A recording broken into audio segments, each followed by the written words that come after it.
Hello ladies and gentlemen, I'm Brandon Wynn with Critical Failure, and this video is about a character or character concepts, either for you or your DM or a friend of you, if you're being player characters.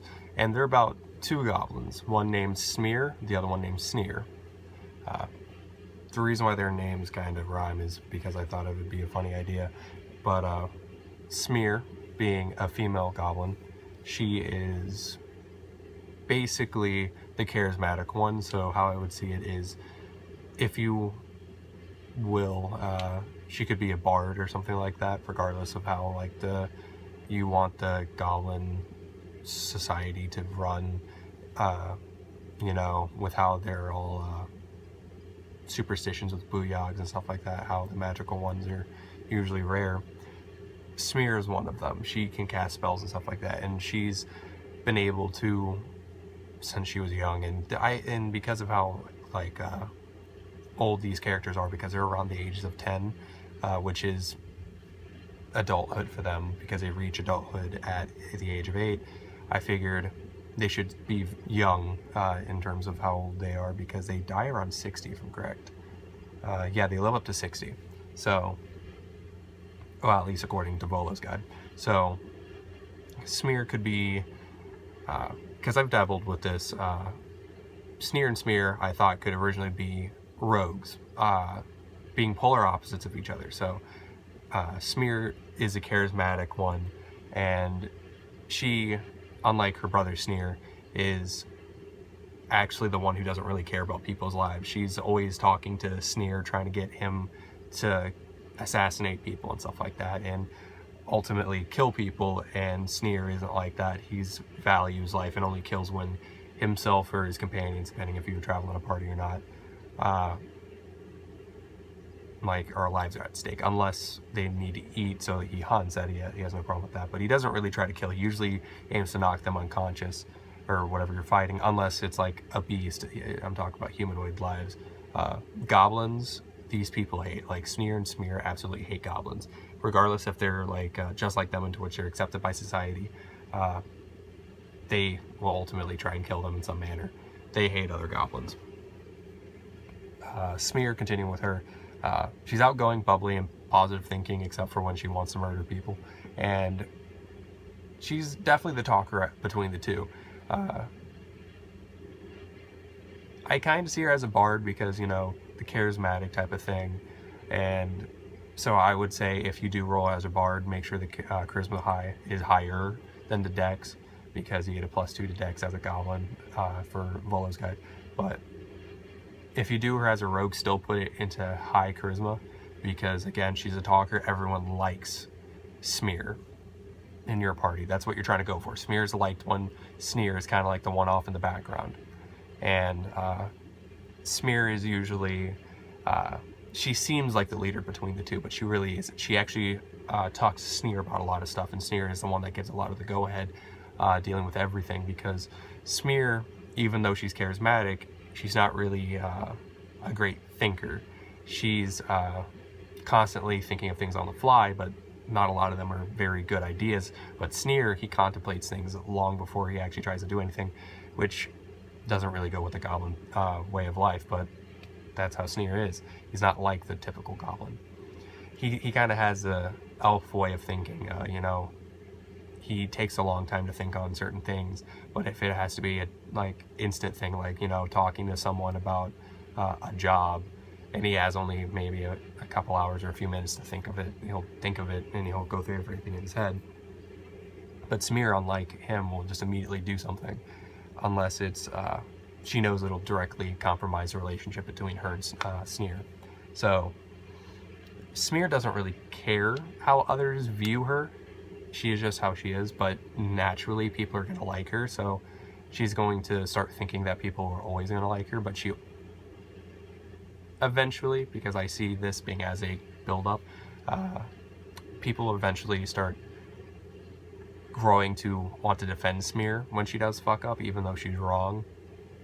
Which she will wrong people. I want you to know that. If you're playing as Smear, or you're as a DM playing as Smear, you're going to do a lot of stupid stuff with her. She's going to be trying to con people out of stuff and get stuff her way. And she's not exactly the brightest. Like, so her intelligence is going to be possibly lower than 10 or average. I would not advise putting intelligence as the highest thing, or wisdom. She's not really going to be wise either, but she's definitely going to be dexterous and kind of healthy. So if you're going to do 2 highest skills, do it as dex and charisma for her, and then con and then strength. Intelligence and wisdom can be put on the side. Now going to Sneer. Sneer is definitely the fast, healthy, strong guy. He's definitely a rogue. I would put him as a rogue for the sheer fact of, not because of how Nod is in Critical Role. I've had this idea for a while before Critical Role started on their second campaign, but Sneer was basically the guy who's doing all the stealing, all the actual assassinations that have to happen for the group between him and Smear, or even the campaign that you might be running or playing in. He rarely speaks unless it's to his sister. He does not have an issue talking to his sister, and to which they will actually frequently talk in Goblinoid, or whatever language you want to have them speaking in, but try and get it to where no one else understands the language that they write, or not write, speak, because I'm not going to be surprised if one of your players or a fellow player is going to try and get Goblinoid as a language between all the characters so you understand each other, but try and sneak in a language that no one else can understand so they can speak to each other, because Smear's going to talk a lot of shit, and Sneer doesn't really do that. He respects the people around him, but he rarely speaks, and if he does speak, it's usually to try and get Smear to back down from any stupid ideas. But he's more likely just to say something like when she goes to him, because regardless of what she does, she's going to go to Sneer. Now, whether or not she listens is something else. But Sneer cares about life. Again, he doesn't really try to kill unless he has to. But he has no problem hunting, and if someone's trying to kill him and his friends, he has no issue killing there, but he's not willing to execute someone who hasn't basically harmed him or been trying to harm him. And he's very aware of his surroundings, so even though I would probably say he's more average on wisdom, definitely put something into perception, because he's definitely aware of his surroundings. But another thing is that he will try and keep Smear alive regardless of what happens, even if she's completely at fault, or if you guys are in a combat scenario and Smear's about to die. Like, if you're as a DM or if you're a player character and you're playing Sneer, and say your friend's playing Smear, but if Smear's about to die, Sneer will jump in the way to take the killing blow to keep Smear alive, regardless if she's going to die or not. Like, that is what he will do.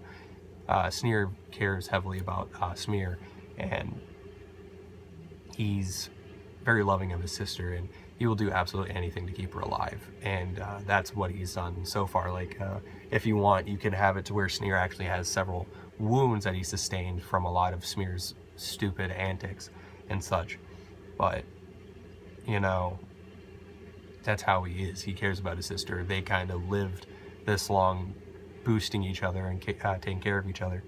Now, going on to backstory, you can make up however you want the backstory to be. So if you're DM, you have full reign on how you want these NPCs to go. But if you're a player character, this is how I've set it up, and it's not very long, so you're going to have easy ways of going around about this. But they were a family of lashers, so if you know anything about Goblin society, that's really high.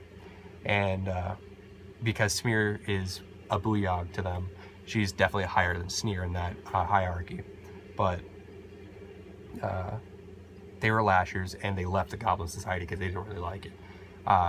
Definitely Sneer, because Sneer, again, being more of pro-life, he doesn't like hurting people unless he has to, so that's what he does.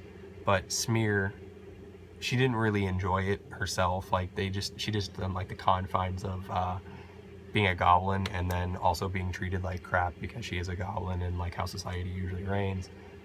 And you can have them follow the goblinoid gods. I don't have an issue with that. I don't see any issues with that, so you have them follow whatever gods you want. But going into the Volo's Guide character stats for them. They get a +2 to dexterity and a +1 to constitution. So for Sneer, with how I would roll stats, because this is how me and my friends roll stats, because we usually go for high stats, we do 14 d20 rolls, and we're only using 7 of them technically, so we're essentially doing advantage on our dexterity stats rolls. So you would take the highest, and even if you roll really well for Smear, like, doesn't matter, like, she can have high wisdom and high intelligence, she's just not going to be using it very well. But that's how we would roll it. So say you got like an 18 for your dex for Sneer, like, you definitely want to put that 20 into put that in the dex and make it 20. But the reason why we do 7 is because with how me and my friends usually roll, we usually roll 1 or 2 very bad rolls, like 4s or 5s. So that's why we do 7, so we can switch out that low with at least a mediocre stat. So it's usually around a 10 or a 9. So that's what we usually do, and that's what why, because we don't really like the I think it's 4d6 rule and then drop the lowest. I don't remember, but we don't really like that because we roll low all the time, regardless, unless we're DMing. When we're DMing, we roll high, but as player characters, mostly me, we roll low. So that's why we do what we do. Of course, it's up to your DM, or if you're DM, you roll how you want, but follow how your DM wants it to be. So definitely for Sneer, keep that dex in mind and that con in mind. He's a rogue, so I would try putting him as like a ranged character. So definitely do that. Smear, if you put her as a bard, then that's really cool. But if you have her as a rogue, make her a ranged person too, because she's not very healthy compared to Sneer. So she's going to be more around like the 12-13 area for constitution. Now, of course, if you're doing the 46 method, that's pretty huge. But compared to how we roll, 14 is really not that high. But try to like get it to where you roll pretty good for these stats. And you know, your base walking speed is 30, and you get dark vision up to 60 feet. And we all know how dark vision works, so I'm not really going to go into that. But Fear of the Small, which is a thing that the goblins get, is you damage a creature that's larger than you, and you get damage equal to your damage, not your damage modifier, your character level. Starting off, that's really not that high, but imagine when you're like 15 to 20, like, that's a lot of HP that you're taking off of someone, mainly as Sneer, who also gets sneak attack, because I would make him take the assassin archetype. That's my favorite out of most of them, not including Mordenkainen's, but that's how I would have Sneer. So if you want an archetype, try assassin. If not, do whatever archetype that you want. Smear, I don't really know much of the bard archetypes, but I could see her being more glamour, because she's just naturally flamboyant and people love her, so she's naturally just having people love her. Or you could have it to where she's that archetype where she's always disguising herself as another archetype, like another college. So I forgot what it's called. I need to read Xanathar's again. I think it was in Xanathar's guide, but it's like, that's what you could have her. But if she's a rogue, you know, that mixed with still with Fear of the Small, that mixed with her sneak attack would be really good. And then have her as Arcane Trickster, I think it's called. So she has the ability to cast modifiers, but I would definitely multi-class with Bard anyways if you decided to keep her as a rogue. So you get the not extensive, but whatever it is. So I would say do like 1 or 2 levels in rogue and then the rest bard, because she's heavily charismatic, and that's at least how I would do it, because I would see her more as a bard. So if anything, keep her as a rogue the first 2 levels, so she's level 1 to 2, maybe 3, depends on whenever you get the wish spell. But the first couple of levels as a rogue, and then start multi-classing into bard. I'm not sure if you can get an archetype as another multi-class. I don't think so. So you might have to do it bard and then do rogue later on. But that's how I would run the characters. So with me, I'm going to be running both characters at the same time. I'm not a DM when I run these characters. I want them both to be me, because I understand how they are completely, and my DM who's going to be running completely understands. He's down with it. It's actually Edward. And I want to play with the full crew of people so they can see the differences between the characters. If you don't like the fact that Sneer is a woman, you could always make it as a male, but he's still going to be charismatic and liked by everyone. But yeah, that's pretty much all I had.